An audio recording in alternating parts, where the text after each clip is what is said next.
Hello friends, welcome to food magic Bangla. আজকের পর্বে নিয়ে এসেছি মেথি শাক ভাজা। মেথি শাক ভাজা তো সবাই বানান, কিন্তু অনেকের মেথি শাকে ভালো টেস্ট হয় না বা তেতো হয়ে যায়। আজকের রেসিপিতে কিছু আমি টিপস শেয়ার করেছি যাতে মেথি শাকের টেস্টটাও ভালো হয় আর তেতোও না হয়। এখানে আমি 500 গ্রাম মেথি শাক নিয়েছি, এটা 2 আটি পরিমাণ হয়েছে। ভালো করে ধুয়ে শুধুমাত্র পাতাগুলোকে নিয়ে আমি কুচিয়ে নিয়েছি। ডাঁটার ব্যবহার করবেন না, ডাঁটা দিলে তেতো হয়ে যায়।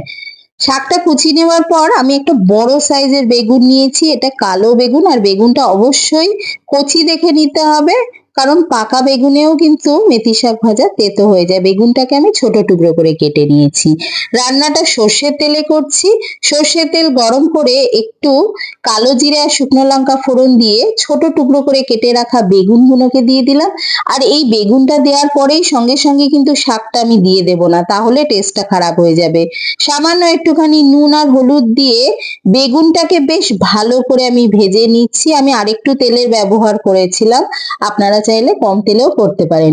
বেগুনটা যখন ভালো করে ভাজা হয়ে গেছে তখন এর মধ্যে দিয়ে দিলাম কুচিয়ে রাখা শাক, চেরা কাঁচা লঙ্কা, আর দিয়ে দিলাম আরেকটু নুন। বেগুনের জন্য নুন দিয়েছিলাম, এবার শাকের জন্য অল্প একটু নুন দিয়ে ভালো করে মিক্স করে লো ফ্লেমে ঢেকে রেখেছিলাম 5-7 মিনিটের জন্য। শাক রান্না করতে বেশি সময় লাগে না। শাকটা সেদ্ধ হয়ে গেছে, এবার এর মধ্যে সামান্য একটুখানি চিনি দিয়েছি। চিনিটা অবশ্যই দেবেন, তবে বেশি না। এতেও কিন্তু শাকের টেস্টটা ভালো হয়, আর তেতো ভাব যদিও থেকে থাকে সেটা কিন্তু চলে যায়। চিনি দিয়ে ভালো করে একটু কড়ার মধ্যে নাড়াচাড়া করে নামিয়ে আমি গরম ভাতের সঙ্গে সার্ভ করেছি আমাদের আজকের রেসিপি মেথি শাক ভাজা। আজকের রেসিপিটা যদি ভালো লাগে অবশ্যই আমার চ্যানেলটা সাবস্ক্রাইব করে পাশে থাকবেন। দেখা হবে পরের রেসিপির সাথে। বাই।